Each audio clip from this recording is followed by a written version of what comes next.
प्यारे बच्चों नमस्कार। स्कूल मैथमेटिक्स के इस वीडियो लेक्चर में मैं आप सभी का स्वागत करता हूं और आज हम जिस टॉपिक के ऊपर डिस्कशन करने वाले इस टॉपिक का नाम है सेट्स। सेट्स के अंदर हम काफ़ी आगे बढ़ चुके हैं और सेट्स का हमने बेसिक कंसेप्ट भी सीख लिया है और उससे रिलेटेड मैक्सिमम कितनी चीज़ें हो सकती हैं जैसे सबसेट वगैरह, और हमने कॉम्प्लीमेंट ऑफ सेट, हमने सेट्स के ऊपर ऑपरेशन भी सीख लिए हैं, ठीक है। और उसके ऊपर जितने भी क्वेश्चन होते हैं वो भी हमने काफ़ी क्वेश्चन डिस्कस किया लास्ट की हमने प्रीवियस वीडियोस में। सो आज हम क्या करने वाले, कुछ और मोस्ट इंपॉर्टेंट क्वेश्चंस के ऊपर डिस्कशन करने वाले हैं, ठीक है। लास्ट वीडियो में मैंने आपको थोड़ा सा कॉम्प्लीमेंट ऑफ सेट के बारे में भी बताया था और उसके क्वेश्चन को हम किस तरीके से सोल्व करेंगे मैंने आपको ये भी बताया था, ठीक है। और यहाँ पे मेरे पास कुछ और क्वेश्चन आते हैं जो कॉम्प्लीमेंट ऑफ सेट से ही बिलोंग करते हैं और जो मोस्ट इंपॉर्टेंट क्वेश्चन हमारे रहेंगे एग्जाम के पॉइंट ऑफ व्यू से। तो यहाँ पे कुछ क्वेश्चन हैं मेरे पास, कुछ रैंडम क्वेश्चन हैं। फॉर एग्जांपल मान लीजिए मेरे पास बेसिक से एक क्वेश्चन है और इस क्वेश्चन में मुझे मिला है यूनिवर्सल सेट।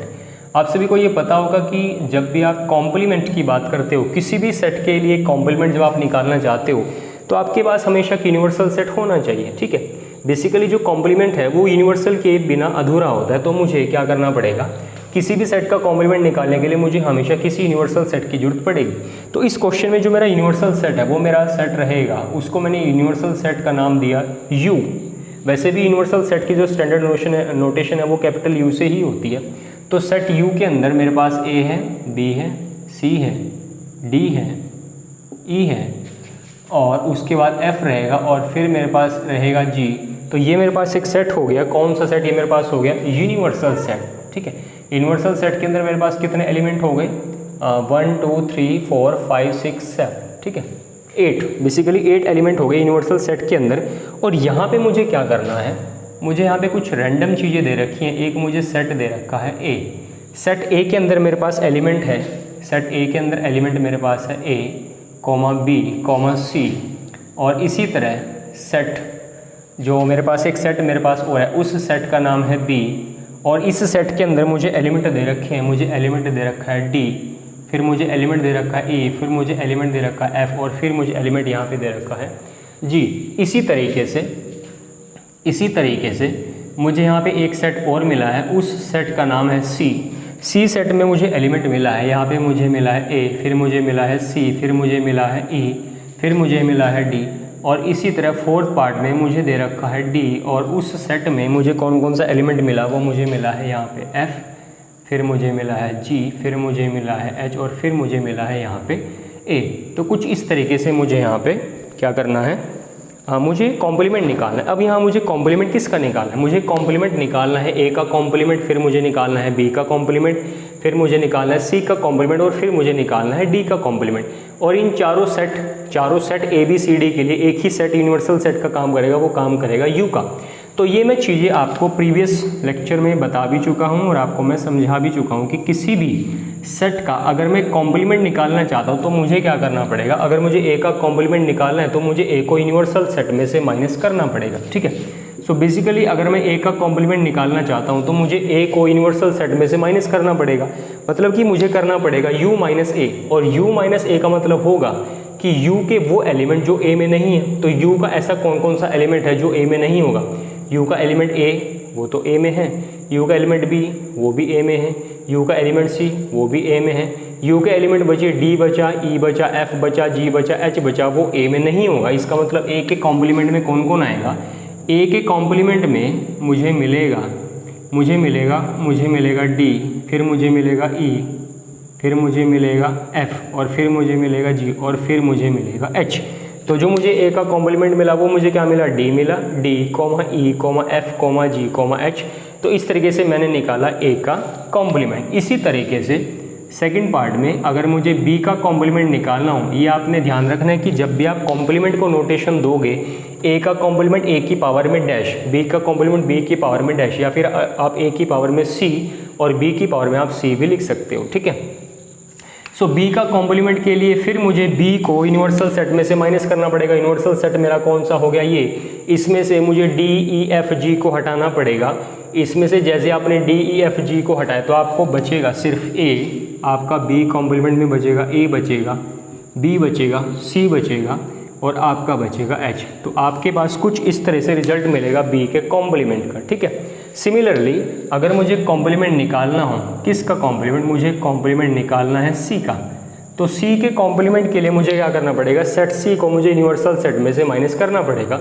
मतलब कि यू में से मुझे ए सी ई जी को हटाना पड़ेगा, और ए सी ई जी को हटा के मतलब कि पहले आएगा बी, सी नहीं आएगा आपका यहाँ पे आएगा डी, ई नहीं आएगा आपका यहाँ पे आएगा एफ, जी नहीं आएगा आपका यहाँ पे आएगा एच। तो ये आपके पास आएगा क्या, आपके पास ये आएगा सी का कॉम्प्लीमेंट। तो सी के कॉम्प्लीमेंट में आपको मिला बी मिला, आपको डी मिला, आपको जी मिला, आपको फिर क्या मिला, एच। सिमिलरली मुझे डी का कॉम्प्लीमेंट भी निकालना है, तो डी के कॉम्प्लीमेंट के लिए भी मुझे डी को यूनिवर्सल सेट में से माइनस करना पड़ेगा। तो जब मैं यू में से डी को माइनस करूँगा तो मुझे यहाँ पे डी के कॉम्प्लीमेंट में ए नहीं मिलेगा, मुझे यहाँ पे मिलेगा बी, उसके बाद मुझे मिलेगा सी, ठीक है, सी के बाद मुझे मिलेगा डी, डी के बाद मुझे मिलेगा ई, एफ नहीं मिलेगा, जी नहीं मिलेगा और मुझे एच भी नहीं मिलेगा। तो इस तरीके से मैंने यहाँ पे डी के कॉम्प्लीमेंट को भी फाइंड किया। तो ये बेसिक सा क्वेश्चन था, छोटा सा क्वेश्चन था, जहाँ पे आपको यूनिवर्सल सेट दिया हुआ था और आपको 4 सेट दे रखे थे और आपको चारों ही सेट के कॉम्प्लीमेंट को फाइंड आउट करना था। सो हमने इस क्वेश्चन को कंप्लीट किया। मैं मूव करूँगा नेक्स्ट क्वेश्चन के ऊपर। नेक्स्ट क्वेश्चन भी मुझे करना है कॉम्प्लीमेंट से रिलेटेड। वहाँ पे देखो आपको क्या करना है, इस क्वेश्चन के लिए जो मुझे यूनिवर्सल सेट मिला है वो मिला है सेट ऑफ नेचुरल नंबर्स। मतलब कि आप अपने माइंड में ये लेट कर लीजिए कि जो नेचुरल नंबर्स का सेट है वो आपके लिए यूनिवर्सल सेट का काम करेगा। और मुझे कुछ रैंडम सेट दे रखे हैं और वो सभी सेट मुझे मिल रहे हैं सेट बिल्डर फॉर्म में। तो उन सभी सेट का मुझे निकालना है कॉम्प्लीमेंट। तो मैं मूव करूँगा सेकंड क्वेश्चन के ऊपर। मोस्ट इंपॉर्टेंट क्वेश्चन और बड़ा ही अच्छा क्वेश्चन है, बड़ा ही प्यारा क्वेश्चन है। उस क्वेश्चन को आप किस तरीके से सोल्व करोगे वो अब हम इसमें सीखेंगे, ठीक है। एक तो चीज़ ये होगी कि हमें क्या करना है, हमने यूनिवर्सल सेट किसको मानना है, सेट ऑफ नेचुरल नंबर्स, ठीक है। तो मैं सेकंड क्वेश्चन में यूनिवर्सल सेट मेरा कौन रहेगा, नेचुरल नंबर्स। और नेचुरल नंबर किस तरह के होते हैं, नेचुरल नंबर आपका कहाँ से स्टार्ट होगा, नेचुरल नंबर आपका जो स्टार्ट होगा वो आपका स्टार्ट होगा 1 से, फिर आपका स्टार्ट होगा 3, 1 2 3 4 5 अप टू जाएगा इन्फिनिटी तक। तो इस तरीके से आपका बनता है नेचुरल नंबर का सेट, ठीक है। जो मेरे पास फर्स्ट क्वेश्चन है, जो मेरे पास बेसिक सा क्वेश्चन है जिसका मुझे कॉम्प्लीमेंट निकालना है, जिसका मुझे कॉम्प्लीमेंट निकालना है, वो क्वेश्चन मेरे पास है, सॉरी वो सेट मेरे पास है, वो सेट मुझे मिला है सेट बिल्डर फॉर्म में कुछ इस तरीके से, ठीक है। यहाँ पे मुझे मिला x मेरे पास होगा इवन नेचुरल नंबर, x मेरे पास होगा इवन नेचुरल नंबर, ठीक है, कुछ इस तरीके से। बड़ा ही सिंपल क्वेश्चन है, इसमें कुछ नहीं करना आपने खास। आपको सेट ए मिला है और वो सेट ए आपको मिला है सेट बिल्डर फॉर्म में। आप सभी जानते हो कि कोई भी सेट 2 फॉर्म में रिप्रेजेंट हो सकता है, या तो आएगा आपको सेट बिल्डर फॉर्म में या फिर आपको मिलेगा रोस्टर फॉर्म में, जिसको आप टेबुलर फॉर्म भी कहते हो। तो सेट ए मुझे मिला है कौन सी फॉर्म में, ये मुझे मिला है सेट बिल्डर फॉर्म में। यूनिवर्सल सेट मेरा है सेट ऑफ नेचुरल नंबर्स। तो मुझे क्या करना है, ए का निकालना है कॉम्प्लीमेंट। तो अब यहाँ पे ध्यान से सोचने की कोशिश करो, जो आपका यूनिवर्सल सेट है जिसको आप सेट ऑफ नेचुरल नंबर्स कहते हो, उसमें नेचुरल नंबर होते हैं। अब उसमें तो नेचुरल नंबर इवन भी होते हैं, ओड भी होते हैं, ठीक है। अगर मुझे इसका कॉम्प्लीमेंट निकालना है तो मुझे u में से इवन नेचुरल नंबर्स को हटाना पड़ेगा। इवन नेचुरल नंबर्स कौन से हो गए, जैसे 2 हो गया, 4 हो गया, 6 हो गया, 8 हो गया, 10 हो गया, 12 14 16 18 20 अप टू इन्फिनिटी। तो मुझे इन सभी इवन नेचुरल नंबर्स को हटाना पड़ेगा यूनिवर्सल सेट में से। फिर उसके बाद जो मेरा सेट बचेगा, u में से a को माइनस करने के बाद तो वो जो सेट मेरे पास बचेगा वो बचेगा a का कॉम्प्लीमेंट। लेकिन यहाँ पे छोटा सा डाउट ये होगा कि ये जो मैं a कॉम्प्लीमेंट लिखूंगा उसको मैं सेट बिल्डर फॉर्म में लिखूँ फिर या मैं टेबुलर फॉर्म में लिखूँ। तो अगर मैं यहाँ पे आपको a मिला है सेट बिल्डर फॉर्म में, तो आप उसका कॉम्प्लीमेंट भी सेट बिल्डर फॉर्म में ही लिखिएगा, ठीक है। तो a कॉम्प्लीमेंट मेरे पास बनेगा x और x मेरे पास बनेगा। अब अगर आप इवन नेचुरल नंबर्स को हटाओगे तो फिर आपके पास क्या बचेगा, आपके पास बचेगा x इज, आपके पास बचेंगे ओड नेचुरल नंबर्स, ठीक है। आपके पास नेचुरल नंबर्स तो बचेंगे, लेकिन वो कैसे नेचुरल नंबर होंगे, वो आपके पास होंगे ओड नेचुरल नंबर्स। तो इस तरीके से आप इस क्वेश्चन को करोगे कंप्लीट, ठीक है। तो आपको सेट ए मिला था, आपने क्या किया, उसको इसका निकाला कॉम्प्लीमेंट। इसी तरह से सेकंड क्वेश्चन मेरे पास है। सेकंड क्वेश्चन में मुझे क्या करना है, x मुझे मिला है प्राइम नंबर, ठीक है।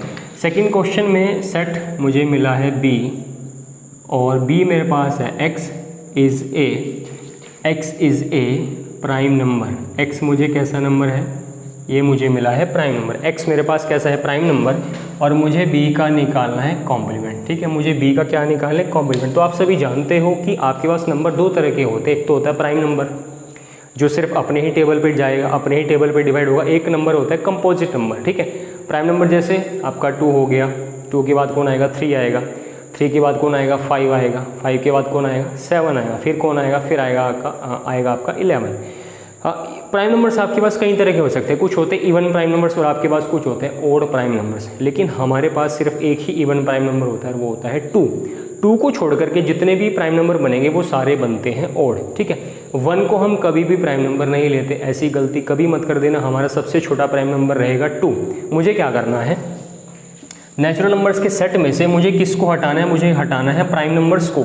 सो जब आप नेचुरल नंबर्स के सेट में से प्राइम नंबर्स को हटाओगे तो जितने भी नंबर आपके पास बचेंगे वो बचेंगे कंपोजिट नंबर्स। और आप कंपोजिट नंबर किस नंबर्स को कहते हो, जिस नंबर के फैक्टर्स बहुत ज़्यादा मिल जाते हैं, जो सिर्फ अपने टेबल पे नहीं जाते, अपने टेबल को छोड़, मतलब अपने टेबल पे तो जाएंगे, अपने टेबल के अलावा बाकी और नंबर्स के टेबल पे भी वो चले जाते हैं। तो यहाँ पे अगर मैं सी को सेट बिल्डर फॉर्म में लिखने की कोशिश करूँ बी के कॉम्प्लीमेंट को, तो बी का जो कॉम्प्लीमेंट सेट बिल्डर फॉर्म में बनेगा, आप यहाँ पे लिखोगे x आप कैसा नंबर लिखोगे, x लिखोगे, x is a composite number. आप यहाँ पे कैसा नंबर लिखोगे, आप यहाँ पे लिखोगे x is a composite number.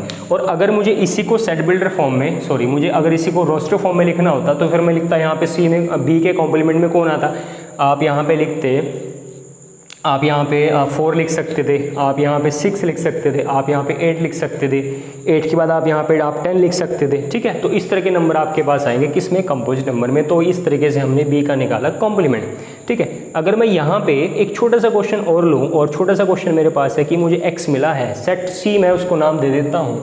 और जैसे ही मैंने उसको सेट सी का नाम दिया, सेट सी का जैसे ही मैंने उसको नाम दिया, और सेट सी में मुझे मिला है क्या, x is a perfect square. तो इसी क्वेश्चन का जो थर्ड पार्ट मेरे पास बनेगा उसको मैंने नाम दिया सेट सी का, और सेट सी में मुझे x मिला और x मेरे पास हो गया परफेक्ट स्क्वायर। तो अब ये परफेक्ट स्क्वायर क्या होता है भाई, ये परफेक्ट स्क्वायर क्या होता है, और अगर मुझे इसका कॉम्प्लीमेंट निकालना हो कुछ किस तरीके से निकलेगा। अब यहाँ पे परफेक्ट स्क्वायर जैसे होता है, जैसे 4 होता है। ठीक है, 4 किसका स्क्वायर है, 2 का। फिर आपका परफेक्ट स्क्वायर हो सकता है 9, फिर आपका हो सकता है 16, फिर आपका हो सकता है 25। तो इसको आप सेट बिल्डर फॉर्म में भी लिख दो, इसके कॉम्प्लीमेंट को आप क्या लिखोगे, x आएगा। x is not a perfect square, simple. और अगर इसी को मुझे टेबुलर फॉर्म में लिखना हो तो कौन कौन से नंबर परफेक्ट स्क्वायर नहीं होते। ठीक है, एक तो आपका बनेगा 2 किसी का परफेक्ट स्क्वायर नहीं होता। 2 के बाद आपका कौन बनेगा, 3। ठीक है, 3 आएगा। 3 के बाद मेरे पास कौन आएगा, 5 आएगा। 5 के बाद कौन आएगा, 7 आएगा। 7 के बाद कौन आएगा, 8 आएगा। तो इस तरह के नंबर्स आएंगे जो किसी भी नंबर का परफेक्ट स्क्वायर नहीं होते। तो इस तरीके से आप सी का निकालोगे कॉम्प्लीमेंट। आपने सी को किस में से माइनस किया, आपने उसको माइनस किया यूनिवर्सल सेट में से। ठीक है, या आप इसी को सेट बिल्डर फॉर्म में लिखोगे, x is not a perfect square number. इस तरीके से आप इसका निकाल सकते हो कॉम्प्लीमेंट। अगर मैं यहाँ पे एक और क्वेश्चन आपको करवाने की कोशिश करूँ, मान लीजिए मैं उसको नाम दे देता हूँ सेट डी का, और उसको मैंने सेट डी का नाम दिया, और यहाँ पे जो मुझे सेट डी मिला है, सेट डी मुझे कुछ इस तरीके से मिला है कि मेरे पास x होगा, और x मेरे पास कौन सा होगा, 2x + 5 = 9। तो मुझे कुछ इस तरीके से सेट मिला है। x एक इक्वेशन मुझे मिली, लीनियर इक्वेशन एक वेरिएबल की, 2x + 5 = 9। अब मुझे कैसे पता चलेगा, वैसे तो ये जो सेट है सेट बिल्डर फॉर्म है, ये टेबुलर फॉर्म में नहीं है, लेकिन मुझे क्या करना पड़ेगा, इसको थोड़ा सा सिंप्लीफाई करना पड़ेगा। ठीक है, अगर मैं डी को सिंप्लीफाई करूँ, मतलब कि आपको सेट कुछ इस तरीके से भी मिल सकते हैं जो आपको सिंप्लीफाई करने पड़ेंगे। 2x + 5 = 9। 2x कितना बनेगा, 9 - 5, 2x बनेगा 4। x की वैल्यू बनेगी 2। मतलब कि आपको d में क्या मिला, आपको सिर्फ d में मिलेगा 2। आपको सिर्फ d में क्या मिलेगा, d में आपको 2 मिला। इसने बोला x आएगा, लेकिन कौन सा x आएगा, जो x यहाँ से सोल्व करके मुझे मिलेगा, और यहाँ से सोल्व करके मुझे क्या मिला, मुझे यहाँ से सोल्व करके मिला 2। तो d में मुझे क्या मिलेगा, 2। तो अगर मुझे d का कॉम्प्लीमेंट निकालना है तो मुझे क्या करना पड़ेगा, यूनिवर्सल सेट में से 2 को हटाना पड़ेगा। मतलब कि यूनिवर्सल सेट में से जब मैंने 2 को हटाया तो मुझे क्या मिलेगा, मुझे मिलेगा 1। ठीक है, और जैसे मुझे 1 मिला, 1 के बाद कौन मिलेगा, 3। 3 के बाद फिर मुझे मिलेगा यहाँ पे मुझे मिलेगा 4 और यहाँ पे मुझे मिलेगा 5। तो इस तरीके से बाकी सारे नंबर आपके पास चलते रहेंगे। अगर मुझे किसका कॉम्प्लीमेंट निकालना है, अगर मुझे सेट डी का कॉम्प्लीमेंट निकालना है, तो ये बिल्कुल आसान सा क्वेश्चन है। इस तरह की चीज़ें भी आपको मिल सकती हैं। मैं आपका एक और क्वेश्चन यहाँ पे बताऊँगा आपको। नेक्स्ट क्वेश्चन मेरे पास है, मुझे यहाँ पे एक सेट और मिला है और उस सेट को मैं नाम दे देता हूँ ई का। ठीक है, उस सेट को मैं नाम दे देता हूँ ई का। और वो जो सेट मुझे मिला है उसने बोला है x आएगा, लेकिन x कौन सा आएगा, x सिर्फ मुझे मिलेगा ये। ठीक है, x मुझे क्या मिलेगा, x मुझे मिलेगा कुछ इस तरीके से। तो मुझे सेट ई का कॉम्प्लीमेंट निकालना है। तो सेट ई के कॉम्प्लीमेंट पे जाने से पहले आपको सेट ई के बारे में पता होना चाहिए। अगर मैं इसी सेट को, अभी जो सेट ई है ये मुझे कौन सी फॉर्म में मिला है, ये मुझे मिला है सेट बिल्डर फॉर्म में। अगर मुझे इसको टेबुलर फॉर्म में कन्वर्ट करना तो मुझे यहाँ पे मिलेगा 7, फिर मुझे मिलेगा 8, फिर मुझे मिलेगा 9। इस तरीके से आप रिप्रेजेंट कर सकते हो इसको कौन सी फॉर्म में, टेबुलर फॉर्म में। अब मुझे अगर इसी का कॉम्प्लीमेंट निकालना, फिर मुझे यू में से माइनस करना पड़ेगा इन सारे नंबर्स को। और जब आप ई का कॉम्प्लीमेंट निकालोगे, जब आप ई का कॉम्प्लीमेंट निकालोगे तो आपको क्या मिलेगा, आपको मिलेगा 1 मिलेगा, 2 मिलेगा, 3 मिलेगा, 4 मिलेगा, 5 मिलेगा, 6 मिलेगा। तो ये मुझे कॉम्प्लीमेंट मिलेगा ई का। तो इस तरीके से आप किसी सेट ई का मैंने क्या निकाला, मैंने यहाँ पे निकाला कॉम्प्लीमेंट। ठीक है, तो मैं यहाँ पे कुछ बेसिक क्वेश्चन आपको और कराऊंगा और यहाँ पे मुझे कुछ चीज़ों को वेरीफाई करना होगा। ठीक है, लास्ट वीडियो में मैंने आपको डी मॉर्गन्स लॉ के बारे में बताया था। ठीक है, D Morgan's law, D Morgan's law भी मैंने जब आपको कॉम्प्लीमेंट जो होता है उसकी जब मैंने आपको प्रॉपर्टीज़ बताई थी, तो कॉम्प्लीमेंट की प्रॉपर्टीज़ बताने के बीच में मैंने आपको कुछ 2 स्टेटमेंट लिखवाए थे। जो पहला स्टेटमेंट था, कुछ स्टेटमेंट इस तरीके से था, अगर मैं ए यूनियन बी का होल कॉम्प्लीमेंट करता हूँ तो वो मुझे मिलता है A complement intersection B complement. ठीक है, A complement intersection B complement. और अगर मैं इसी तरह ए इंटरसेक्शन बी कॉम्प्लीमेंट करता हूँ तो ये मेरे पास बनेगा ए कॉम्प्लीमेंट, ये मेरे पास बनेगा बी कॉम्प्लीमेंट। ठीक है, तो इस तरीके से ए यूनियन बी का कॉम्प्लीमेंट बनेगा A complement intersection B complement, और ए इंटरसेक्शन बी कॉम्प्लीमेंट बनेगा A complement union B complement. ये दोनों ही चीज़ें, इन दोनों ही चीज़ों को हम कहते हैं डी मॉर्गन्स लॉ। ठीक है, इनको हम कौन सा लॉ बोलेंगे, इनको हम बोलेंगे डी मॉर्गन्स लॉ। तो बेसिकली मुझे यहाँ पे क्या है, नेक्स्ट क्वेश्चन में मुझे कुछ सेट मिलेगा, ए सेट मिलेगा, सेट बी मिलेगा, और उनके लिए मुझे इन दोनों रूल्स को, इन दोनों लॉ को मुझे क्या करना है, मुझे करना है प्रूव। ठीक है, सो ये डी मॉर्गन्स लॉ होते हैं, आप सभी इसके बारे में जानते हो। तो मैं यहाँ पे क्वेश्चन पे मूव करने वाला हूँ, क्वेश्चन नंबर 3। क्वेश्चन नंबर 3 के अंदर मुझे कुछ सेट मिला है और यहाँ पे मुझे यूनिवर्सल सेट मिला है 1 2 3 4।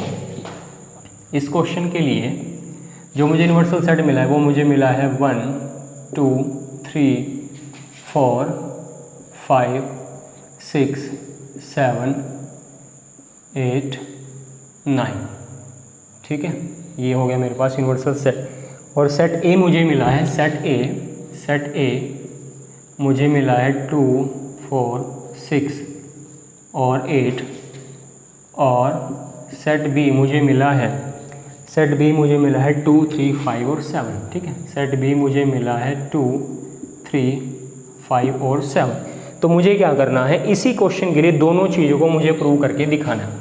ठीक है, मतलब कि सबसे पहले तो मुझे ये प्रूव करना है कि भाई मैं अगर ए यूनियन बी का कॉम्प्लीमेंट निकालूं तो वो बराबर होना चाहिए A complement intersection B complement के। मतलब कि इसको मुझे प्रूव करना है इसके बराबर कि जब मैं ए यूनियन बी का कॉम्प्लीमेंट निकालूंगा होल कॉम्प्लीमेंट तो बराबर होगा A complement intersection B complement के। तो इसमें तो 2 साइड्स आ रही हैं, एक इसमें लेफ्ट हैंड साइड है, एक इसमें राइट हैंड साइड है। तो पहले मैं लेफ्ट हैंड साइड को सोल्व कर लेता हूँ, और लेफ्ट हैंड साइड में मुझे ए यूनियन बी का कॉम्प्लीमेंट चाहिए। तो ए यूनियन बी के कॉम्प्लीमेंट पे जाने से पहले मुझे पहले ए यूनियन बी मुझे निकालना पड़ेगा। तो मैं यहाँ पे सबसे पहले ए यूनियन बी निकालता हूँ। ठीक है, यहाँ पे मैं निकालूंगा ए यूनियन बी, और ए यूनियन बी की वैल्यू मेरे पास कितनी बनेगी, इसकी वैल्यू मेरे पास बनेगी 2 3 4 5 6 7 और यहाँ पे मुझे मिलेगा 8। तो ये मुझे मिला ए यूनियन बी कितना मिला 2 3 5 6 7 8। अब मैं क्या करूँगा, अब मैं निकालूंगा ए यूनियन बी का कॉम्प्लीमेंट। ठीक है, अब मैं निकालूंगा ए यूनियन बी का कॉम्प्लीमेंट। और ए यूनियन बी का कॉम्प्लीमेंट निकालने के लिए मुझे ए यूनियन बी को यूनिवर्सल सेट में से माइनस करना पड़ेगा। तो जब आप यूनिवर्सल में से इसको माइनस करोगे 2 3 4 5 6 7 8 को, तो मुझे सिर्फ मिलेगा 1 और मुझे मिलेगा 9। ठीक है, ए यूनियन बी का कॉम्प्लीमेंट मुझे क्या मिलेगा, वो मुझे मिलेगा 1,9। तो इस तरीके से मैं वैल्यू निकाल चुका हूँ किसकी, वैल्यू निकाल चुका हूँ ए यूनियन बी के कॉम्प्लीमेंट की। तो लेफ्ट हैंड साइड की वैल्यू कितनी आ चुकी है 1,9। अब मुझे निकालना है राइट हैंड साइड को। अब राइट हैंड साइड का मुझे क्या करना है, ए कॉम्प्लीमेंट का इंटरसेक्शन करना है बी कॉम्प्लीमेंट के साथ। लेकिन मुझे क्या करना पड़ेगा, मुझे पहले ए का कॉम्प्लीमेंट निकालना पड़ेगा। तो ए का कॉम्प्लीमेंट जब मैं निकालूंगा, ए के कॉम्प्लीमेंट को निकालने के लिए मुझे यूनिवर्सल सेट में से ए को माइनस करना पड़ेगा। तो 2 4 6 8 को हटा के मुझे ए का कॉम्प्लीमेंट मिलेगा, मुझे 1 मिलेगा, 3 मिलेगा, 5 मिलेगा, 7 मिलेगा और फिर मुझे मिलेगा 9। इसी तरह अगर मैं बी का कॉम्प्लीमेंट निकालूं तो बी का जो कॉम्प्लीमेंट बनेगा उसमें मुझे 1 मिलेगा, 2 नहीं मिलेगा, 3 नहीं मिलेगा, मुझे मिलेगा 4, 5 नहीं मिलेगा, मुझे मिलेगा 6, 7 नहीं मिलेगा, मुझे मिलेगा 8 और फिर मुझे मिलेगा यहाँ पे 9। तो ए कॉम्प्लीमेंट की वैल्यू भी मैं निकाल चुका हूँ, फिर मैं बी कॉम्प्लीमेंट की वैल्यू भी निकाल चुका हूँ। लेकिन राइट हैंड साइड को सोल्व करने के लिए मुझे A complement intersection B complement करना है। तो A complement intersection B complement की जो वैल्यू बनेगी, A complement intersection B complement मतलब दोनों सेट में कौन कॉमन होगा, दोनों सेट में कॉमन होगा 1,9। ठीक है, दोनों सेट में कॉमन कौन होगा, दोनों सेट में कॉमन होगा 1,9। तो ये हमारे पास लेफ्ट हैंड साइड की वैल्यू है, ये हमारे पास राइट हैंड साइड की वैल्यू है। तो लेफ्ट हैंड साइड की जो वैल्यू है वो मैच करती है राइट हैंड साइड से। इसका मतलब ये हुआ, ये चीज़ प्रूव हो चुकी है कि जो ए यूनियन बी का जो होल कॉम्प्लीमेंट होता है वो हमेशा A complement intersection B complement के बराबर होता है। लेकिन अभी हमने सिर्फ एक स्टेटमेंट को प्रूव किया, अभी हमारे पास सेकंड वाली स्टेटमेंट रहती है जहाँ पे हमें ये प्रूव करना पड़ेगा कि जो ए इंटरसेक्शन बी का जो कॉम्प्लीमेंट बनेगा, कौन सा, ए इंटरसेक्शन बी का जो कॉम्प्लीमेंट बनेगा वो बराबर होता है A complement union B complement के। ठीक है, मतलब कि सेकंड जो स्टेटमेंट रहेगी वो रहेगी कि जो ए इंटरसेक्शन बी की जो ए इंटरसेक्शन बी का जो कॉम्प्लीमेंट होता है वो A complement union B complement के बराबर होता है। तो मुझे इसको भी प्रूव करना पड़ेगा। अब इसमें भी दो साइड्स है, लेफ्ट हैंड साइड भी है, राइट हैंड साइड भी है। तो मैं पहले लेफ्ट हैंड साइड को सोल्व करूंगा और लेफ्ट हैंड साइड के लिए पहले मुझे क्या निकालना पड़ेगा, मुझे निकालना पड़ेगा A intersection B. So A intersection B के लिए मुझे क्या करना पड़ेगा, सेट ए सेट बी में जो कॉमन होगा वो मुझे लिखना पड़ेगा। अब सेट ए और सेट बी में कॉमन क्या है, सेट ए और सेट बी में सिर्फ एक ही कॉमन चीज़ है, वो कौन है, 2। और अगर मुझे ए इंटरसेक्शन बी का कॉम्प्लीमेंट निकालना हो, अगर मुझे ए इंटरसेक्शन बी का कॉम्प्लीमेंट निकालो तो ए इंटरसेक्शन बी को फिर मुझे यूनिवर्सल में से माइनस करना पड़ेगा। तो ए इंटरसेक्शन बी का जो मुझे कॉम्प्लीमेंट मिलेगा वो मुझे मिलेगा 1, फिर मुझे मिलेगा 3, फिर मुझे मिलेगा 4, फिर मुझे मिलेगा 5, फिर मुझे मिलेगा 6, फिर मुझे मिलेगा 7, फिर मुझे मिलेगा 8 और फिर मुझे क्या मिलेगा, फिर मुझे मिलेगा 9। तो इस तरीके से मुझे क्या मिला, मुझे मिला ए इंटरसेक्शन बी का कॉम्प्लीमेंट। ठीक है, तो लेफ्ट हैंड साइड की वैल्यू आ चुकी है इंटरसेक्शन बी का कॉम्प्लीमेंट। अब मुझे क्या करना है, मुझे वैल्यू निकालनी है किसकी, मुझे निकालनी है A complement union B complement की। तो उसके लिए पहले मुझे ए कॉम्प्लीमेंट निकालना पड़ेगा। ए कॉम्प्लीमेंट यहाँ पे था, मैंने इसको गलती से मिटा दिया। ए कॉम्प्लीमेंट मेरे पास बनेगा, ए कॉम्प्लीमेंट मेरे पास बनेगा 1 बनेगा, 1 के बाद 2 नहीं आएगा, फिर मेरे पास आएगा 3, 4 नहीं आएगा, 5 आएगा, 6 नहीं आएगा, 7 आएगा, 8 नहीं आएगा, फिर मेरे पास आएगा 9। और इसी तरह अगर मैं बी कॉम्प्लीमेंट निकालूँ, बी कॉम्प्लीमेंट मेरे पास बनेगा 1 बनेगा, 2 नहीं आएगा, 3 नहीं आएगा, इसमें 4 आएगा, 5 नहीं आएगा, 6 आएगा, 7 नहीं आएगा, 8 आएगा और फिर आएगा 9। और अगर मैं ए कॉम्प्लीमेंट का यूनियन करूँ बी कॉम्प्लीमेंट के साथ, तो A complement union B complement में मुझे मिलेगा यहाँ पे 1 3 4 के बाद मुझे मिलेगा 5, इसके बाद मुझे मिलेगा 6, इसके बाद मुझे मिलेगा 7, इसके बाद मुझे मिलेगा 8, इसके बाद मुझे मिलेगा 9। ठीक है, तो राइट हैंड साइड की वैल्यू आपके सामने पड़ी है A complement union B complement की, और लेफ्ट हैंड साइड की वैल्यू भी आपके सामने पड़ी है। अब ये दोनों वैल्यू करती है मैच। इसका मतलब ये हुआ कि हमने इस वाले स्टेटमेंट को भी प्रूव कर दिया। ठीक है, सो इस तरीके से आप इस क्वेश्चन को कंप्लीट कर सकते हो। मतलब आपके एग्जाम में क्वेश्चन आ सकता है जहाँ पे आपको दोनों स्टेटमेंट मिलेंगे और उनको आपको कंप्लीट आपको करके दिखाना होगा, सोल्व करके, सॉरी आपको प्रूव करके दिखाना होगा। ठीक है, तो सेकंड क्वेश्चन मेरे पास कंप्लीट हुआ। नेक्स्ट जो चीज़ें मेरे पास आती हैं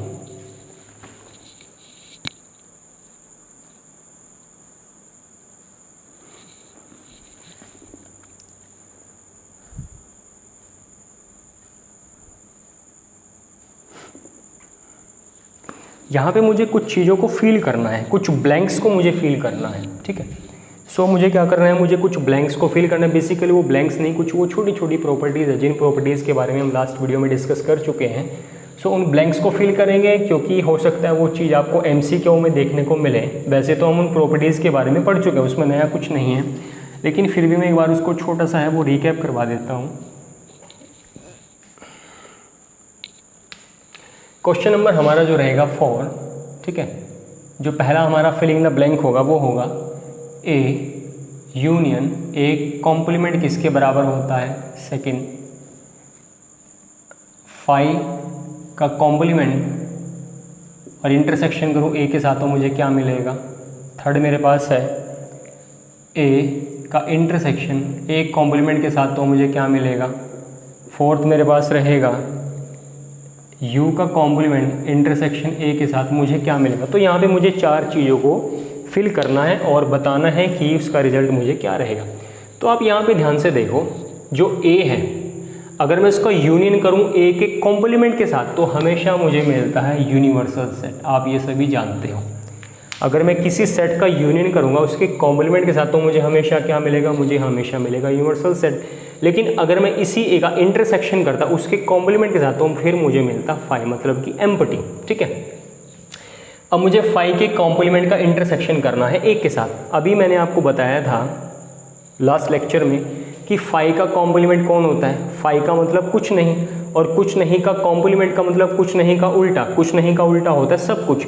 तो फाई का कॉम्प्लीमेंट मतलब यूनिवर्सल सेट। अगर मैं यूनिवर्सल सेट का इंटरसेक्शन करूँ ए के साथ तो फिर मुझे मिलेगा सेट ए, क्योंकि इंटरसेक्शन में हमेशा आता है छोटे वाला, और यू और ए में छोटा कौन होता है, ए, ठीक है। तो इसका आंसर आएगा ए का इंटरसेक्शन करना है ए के कॉम्प्लीमेंट के साथ तो फिर मुझे क्या मिलेगा, मुझे मिलेगा एम्प्टी, क्योंकि किसी भी सेट और उसके कॉम्प्लीमेंट में कॉमन कुछ नहीं हो सकता। तो मुझे आंसर क्या मिलेगा, मुझे मिलेगा एम्प्टी। इसी तरह अगर मुझे u के कॉम्प्लीमेंट का इंटरसेक्शन करना हो a के साथ, अब u का कॉम्प्लीमेंट, u का मतलब सब कुछ, सब कुछ का उल्टा कुछ नहीं, मतलब कि फाई का इंटरसेक्शन a के साथ करके मुझे क्या मिलेगा, मुझे मिलेगा फाई, ठीक है।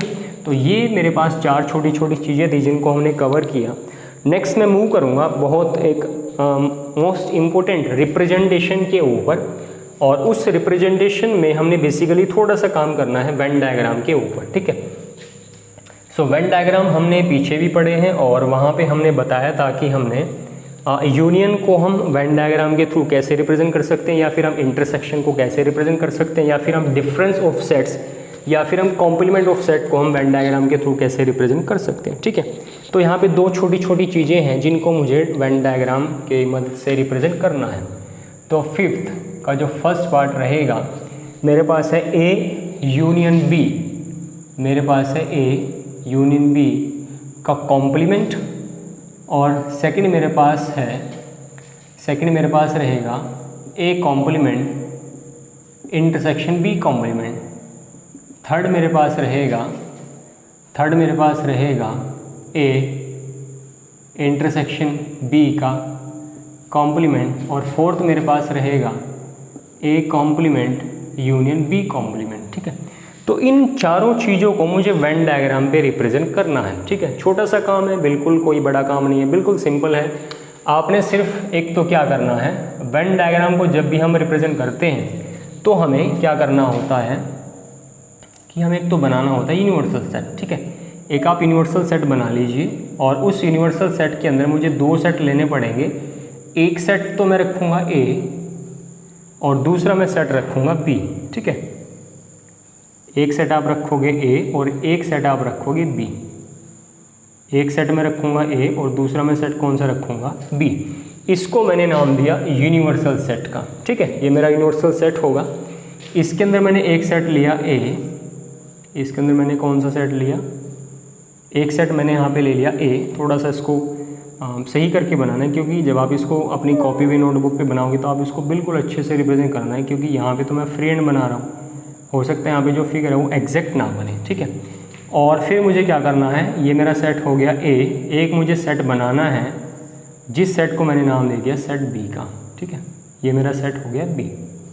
तो मुझे क्या करना है, मुझे करना है ए यूनियन बी का कॉम्प्लीमेंट। अब आप ये सोचो, इसमें सब देखो, पहले कॉम्प्लीमेंट की बात छोड़ो, आप पहले यूनियन पे जाओ। ए और बी का यूनियन क्या बनेगा, ये ए है ये बी, इसका यूनियन बनेगा ये कंप्लीट, ये अंदर वाला, ठीक है।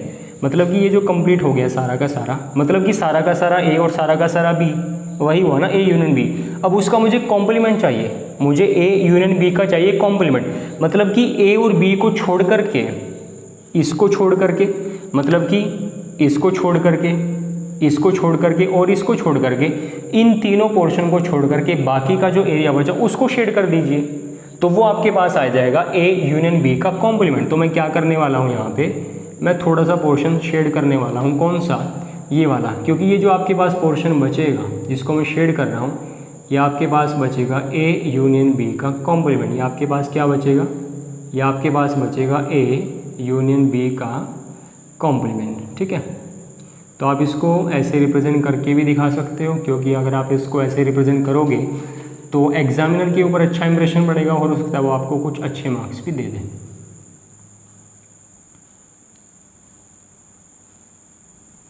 तो आप इसको यहाँ पे ऐसे रिप्रेजेंट कर सकते हो, किसको, ए यूनियन बी के कॉम्प्लीमेंट को, ठीक है।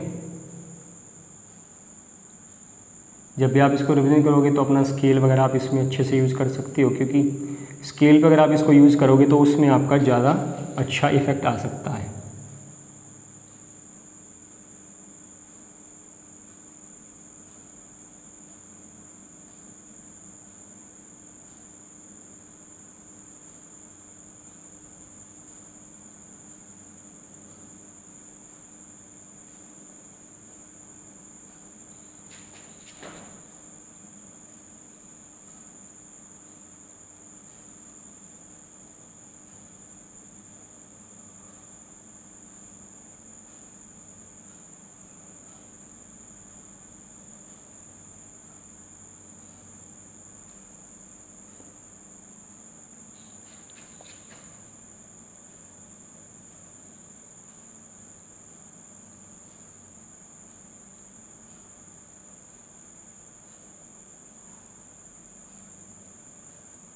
ठीक है, तो ये मेरे पास हो गया क्या, ये मेरे पास हो गया ए यूनियन बी के कॉम्प्लीमेंट का वेन डायग्राम के थ्रू रिप्रेजेंटेशन, ठीक है। तो ये मेरा यहाँ पे फर्स्ट पार्ट कंप्लीट हुआ।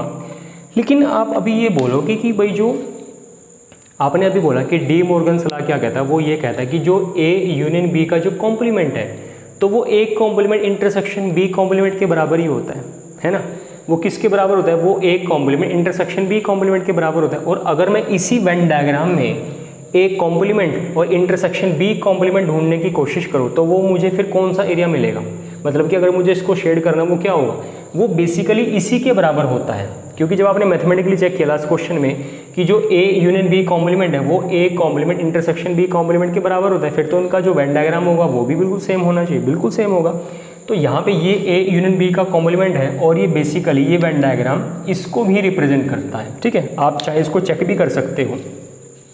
अगर मैं एक कॉम्प्लीमेंट निकालूं तो एक कॉम्प्लीमेंट कैसे निकलेगा, ए को छोड़ करके सारा क्या होगा, ए को छोड़ करके सारा क्या होगा, क्योंकि जब आप ए को छोड़ोगे फिर तो उसमें ये तो सारा शेड होगा ही होगा, उसमें ए को छोड़ करके ये बी भी शेड हो जाएगा। मैं इंटरसेक्शन की बात नहीं कर रहा हूँ, ए को छोड़ करके सारा का सारा बाहर वाला तो शेड होगा, मतलब कि ए को छोड़ करके बी भी शेड होगा, तो वो आपके पास होगा ए कॉम्प्लीमेंट। और अगर आप बी कॉम्प्लीमेंट की बात करो, बी कॉम्प्लीमेंट में क्या होगा कि बी को छोड़ करके आप सारा शेड कर दोगे। लेकिन जब आप उन दोनों का इंटरसेक्शन ढूंढोगे, जब आप उन दोनों का इंटरसेक्शन ढूंढोगे तो उनका इंटरसेक्शन क्या होगा, उनका इंटरसेक्शन आपको वापस यही मिलेगा, क्योंकि ए कॉम्प्लीमेंट और बी कॉम्प्लीमेंट का जो इंटरसेक्शन बनेगा वो कॉमन पोर्शन कौन सा होगा, तो वो कॉमन पोर्शन वही होगा जो मैंने यहाँ पे शेड किया है। तो बेसिकली जो फर्स्ट क्वेश्चन है और जो सेकंड क्वेश्चन है वो अलग अलग नहीं है, वो एक ही क्वेश्चन है, ठीक है। अब हमने बात करनी है थर्ड और फोर्थ की, और इसी तरह जो थर्ड क्वेश्चन होगा और फोर्थ क्वेश्चन होगा उन दोनों का वेन डायग्राम भी एक ही बनेगा। तो मैं इसी में चेंज करूँगा, मैं इसको दोबारा ही बना लेता हूँ। थर्ड पार्ट के लिए, थर्ड और फोर्थ दोनों के लिए जो वेन डायग्राम मेरे पास होगा वो कुछ इस तरीके से होगा। यहाँ पे भी मुझे क्या करना पड़ेगा, मुझे एक यूनिवर्सल सेट बनाना पड़ेगा और उस यूनिवर्सल सेट को हम नाम देंगे यू का। जनरली हम सभी यूनिवर्सल सेट का नाम यू ही देते हैं, लेकिन हमारे लिए जो यूनिवर्सल सेट होता है वो हमेशा एक सेट ऑफ रियल नंबर्स होता है। ठीक है, क्वेश्चन में कुछ और दिया हो वो एक अलग बात है। तो यहाँ पे मैंने एक सेट ए लिया, यहाँ पे मैंने एक सेट लिया ए, ये मेरा सेट हो गया ए, और इसी तरह ये सेट मेरे पास हो गया बी, ये सेट मेरे पास हो गया बी। तो मुझे क्या करना है यहाँ पे, मुझे करना है ए इंटरसेक्शन बी का कॉम्प्लीमेंट। तो ए इंटरसेक्शन बी का मतलब क्या होता है, ए इंटरसेक्शन बी मतलब ए इंटरसेक्शन बी के कॉम्प्लीमेंट पे जाना तो दूर की बात है, पहले आप ए इंटरसेक्शन बी तो बताओ भाई। ए इंटरसेक्शन बी तो ये होता है। अब ए इंटरसेक्शन बी के कॉम्प्लीमेंट का मतलब क्या हुआ कि ए इंटरसेक्शन बी को छोड़ करके सारा शेड कर दीजिए। तो ए इंटरसेक्शन बी का मतलब इसको छोड़ करके बाकी सारा शेड कर दीजिए, सिर्फ इसको छोड़ करके बाकी सारा शेड कर दीजिए। और जब आप बाकी सारे को शेड करोगे तो वो कुछ इस तरह से होगा। ठीक है, ए इंटरसेक्शन बी को छोड़ करके आपको सारा ही शेड करना पड़ेगा। तो वो आपके पास बनेगा, वो आपके पास बनेगा क्या बनेगा, वो आपके पास बनेगा ए इंटरसेक्शन बी का कॉम्प्लीमेंट। ठीक है, वो आपके पास क्या बनेगा, वो आपके पास बनेगा ए इंटरसेक्शन बी का कॉम्प्लीमेंट। और जो फोर्थ क्वेश्चन का जो वेन डायग्राम होगा वो बिल्कुल ऐसा ही होगा।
सो कुछ इस तरह का रिप्रेजेंटेशन मेरे पास होगा किसका, ए इंटरसेक्शन बी के कॉम्प्लीमेंट का। ठीक है, सो इसको आप कुछ इस तरीके से कंप्लीट करोगे।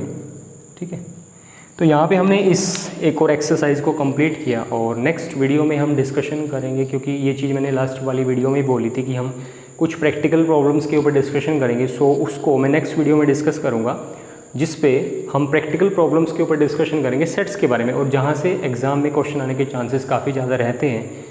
और वहाँ पे हम नेक्स्ट वीडियो में इस सेट्स वाले चैप्टर को हम करेंगे कंप्लीट, फिर हम मूव करेंगे +1 के किसी और चैप्टर के ऊपर। ठीक है, तो तब तक आप क्वेश्चन को ज़्यादा से ज़्यादा प्रैक्टिस करें, और फिर भी अगर आपका कोई डाउट रहता है तो आप हमें ज़रूर कमेंट करके बता सकते। ठीक है, मैं यहाँ पे आपको 2 चीज़ें और बताना चाहूँगा कि आप यूट्यूब के ऊपर आप हमारे लेक्चर तो रेगुलर देखते ही हैं। ठीक है, और मैं उम्मीद करता हूँ कि आपने हमारे चैनल को भी सब्सक्राइब कर रखा होगा। ठीक है, अगर आपको अच्छा लगता है तो आप वीडियो को लाइक भी कर सकते हैं और अपने फ्रेंड्स को भी बता सकते हैं हमारे यूट्यूब चैनल के बारे में।